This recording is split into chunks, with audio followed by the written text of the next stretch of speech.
Welcome to Padmaja Reddy kitchen. నమస్కారం అండి అందరికీ.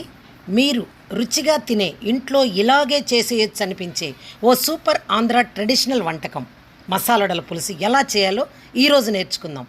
ఈ మసాలా వడలు పులుసులో బాగా ఊరి ఉడికిన తర్వాత అన్నంతో కలిపి తింటే ఆ రుచి వేరే లెవెల్లో ఉంటుంది. ఇంకెందుకు ఆలస్యం, చక్కగా తయారు చేసేద్దాం. ఈ మసాలా వడలు తయారు చేసి పెట్టుకున్నాము. ముందుగా ఈ మసాలా వడల పులుసు కోసం ఈ మసాలా వడలు ఎలా తయారు చేయాలనేది మన ఛానల్లో తయారు చేసి పెట్టున్నాం, వీడియో ఉంది. ఆ లింకు ఇందులో పెడతాను, మీరు చూసేయచ్చు ఎలా తయారు చేసుకోవాలో. ముందుగా మసాలా వడలు తయారు చేసి ఒక బౌల్లో పెట్టుకున్నాను చూడండి. ఇప్పుడు ఈ తయారు చేసే విధానం కోసం చెప్తున్నాను. ఇప్పుడు ఒక 2 పచ్చిమిర్చి అలా పొడవుగా చీల్చి పెట్టాను. ఇది చింతపండు ఒక 50 గ్రాములు పులుసు చేసి ఇలా పక్కన పెట్టుకున్నాము బౌల్లో. ఒక 2 ఉల్లిగడ్డలు మనం సన్నగా తరిగి బౌల్లో పెట్టుకున్నాను చూడండి. అలా తరుక్కుంటే కూర చాలా టేస్ట్గా వస్తుంది. టమాటాలు కూడా సేమ్ ఇలాగే మనం కట్ చేసి పెట్టుకోవాలా. 2 టమాటాలు, పెద్ద టమాటాలు కట్ చేసాం. ఇది కొత్తిమీర సన్నగా తరిగి పెట్టాను. ఒక 2 కరివేపాకు రెమ్మల్ని పెట్టుకున్నాము శుభ్రం చేసి. ఇప్పుడు మనం కూర ప్రిపేర్ చేద్దాం రండి, పులుసుని. ఇప్పుడు ముందుగా స్టవ్ పైన పాన్ పెట్టి అందులో 2 స్పూన్లు ఆయిల్ వేసుకుంటున్నానండి. ఈ ఆయిల్ని వేడెక్కిన తర్వాత, ఈ ఆయిల్ వేడెక్కిన తర్వాత మనం ఒక 1/2 టీ స్పూన్ ఆవాలు వచ్చేటట్టు వేసుకోవాలి. ఎందుకంటే కొంచెం ఆవాలు చిటపటలాడనియాలి మనం. ఈ ఆవాలు చిటపటలాడేటప్పుడే మనం కొద్దిగా మెంతులు, ఒక పించ్ అంటే కొంచెం వచ్చేటట్టు, ఎందుకంటే పులుసులో మెంతులు వేసుకుంటే ఆ ఫ్లేవర్ చాలా బాగుంటుంది. అందుకోసం కొంచెం మెంతులు వేసుకున్నాము. ఈ పోపును కొంచెం వేగనీయాలండి, మరీ మాడనీయకుండా. ఇప్పుడు ఆ పచ్చిమిర్చి ఉన్నాయి కదా, అలా చీల్చిపెట్టిన 2 పచ్చిమిర్చి వేసేసాను. మనం ఈ ఉల్లిగడ్డలు చిన్న చిన్న ముక్కలు చేసుకున్నాం కదా, అవి కూడా వేసేసి ఈ ఉల్లిపాయ ముక్కల్ని కొంచెం మెత్తబడేంత వరకు మనం వేయించుకోవాలి, ఫ్రై చేసుకోవాలా. ఇప్పుడు దాంతో కరివేపాకు వేసాను చూడండి. కొంచెం లైట్గా కొంచెం మెత్తగా వేగిన తర్వాత చూడండి, బాగా వేగింది కదా. ఇప్పుడు అందులో టమాటా ముక్కలు వేసేసాము. వీటిని కూడా బాగా మగ్గనియాలండి.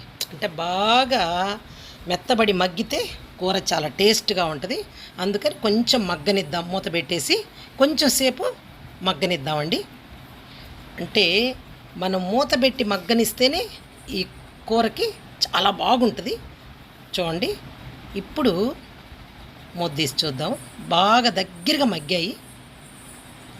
మగ్గింది కదా. ఇప్పుడు మగ్గిన తర్వాత ఇందులో మనం 1 స్పూను ధనియాల పొడి అండి. ఈ పులుసులో ఈ ధనియాల పొడి కూడా చాలా బాగుంటుంది. ఒక 1/2 టీ స్పూను జీలకర్ర పొడి, ఆ 2 వేసుకోవాలా.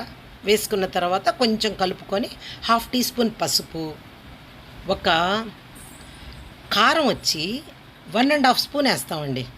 మరీ ఎక్కువ కాకుండా మరీ తక్కువ కాకుండా, ఎందుకంటే ఒక 10 వడలు వేస్తాను ఇందులో నేను, అందుకని 1.5 స్పూన్ కారం వేసాను.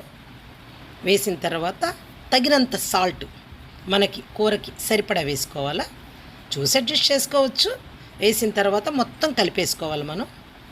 ఈ టమాటా ఇవన్నీ ఉన్నాయి కదా, ఈ గుజ్జులో బాగా కలిపేసుకోవాలి. మిశ్రమం బాగా కలిసిన తర్వాత ఇందులో మనం కలిసింది కదా, మనం ముందుగా కలిపి పెట్టుకున్నాం కదా చింతపండు పులుసుని, అందులో వేసేయాలండి.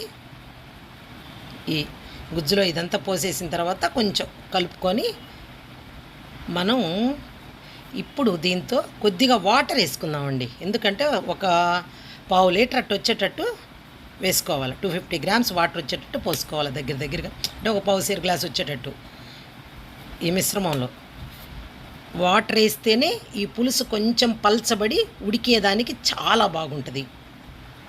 మనం ఒక 1/2 లీటర్ వచ్చేటట్టు పోసుకోండి మీరు. చూడండి, ఈ పులుసుని బాగా ఉడకాలన్నమాట. ఇది ఇప్పుడు మూత పెట్టి పెడతాము. బాగా బబుల్స్ వచ్చేలాగా ఉడకాలి ఇప్పుడు పులుసు. ఇప్పుడు ఒక 5 నిమిషాలకి ఉడికిపోద్దండి ఇది. చూడండి ఎంత బాగా పులుసు ఉడకతా ఉందో. ఇప్పుడు ఆ ఉడికే పులుసులో మనం ముందుగా తయారు చేసి పెట్టుకున్నాం కదా మసాలా వడలు, వాటిని మనం ఈ ఉడికే పులుసులో వేసేసుకోవాలండి.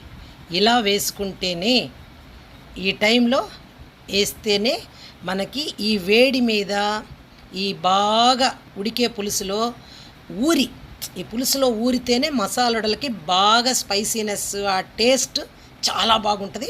ఒక 5 నిమిషాలు మూతపెట్టి ఉడకనిద్దాం.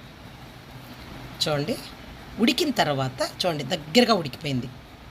ఇంకా ఈ టైంలోనే మనం ఉడికినట్టు లెక్క. మనకి మరీ ఉంచేసామనుకోండి మరీ దగ్గర అయిపోద్ది, మరీ ఇగురులాగా వచ్చేస్తుంది. ఇట్టయితేనే మసాలాడల పులుసు బాగుంటుంది.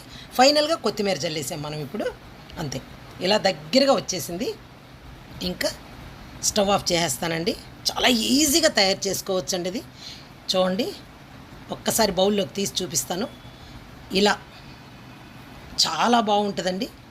మనము మసాలాడలు కానీ ముందు రోజు తయారు చేసి పెట్టి ఒకవేళ మనం ఫ్రిడ్జ్ ఉండి పెట్టుకున్నా కూడా ఉదయం అయినా సరే ఒక 10-15 నిమిషాలు తయారు చేసేసుకోవచ్చండి ఈ కర్రీ. చాలా అంటే ఇది ఒట్టి అన్నంలోకే కాకుండా మన రాగి సంగటి వీటిల్లోకి చాలా బాగుంటుందండి. మా సైడ్ అయితే ఫంక్షన్స్లో ఇదొక కర్రీని ప్రత్యేకంగా పెడతారండి. అందుకని ఈరోజు మీకు చూపిద్దామని నేను తయారు చేస్తున్నాను. చాలా బాగుంటుందండి ఇది. మీరు కూడా ఒకసారి ట్రై చేయొచ్చు. ఇలా వెరైటీగా ట్రై చేస్తే కదండి చాలా బాగుంటుంది. మీరు కూడా ట్రై చేసి ఎలా వచ్చిందో మాకు కామెంట్ చేయండి.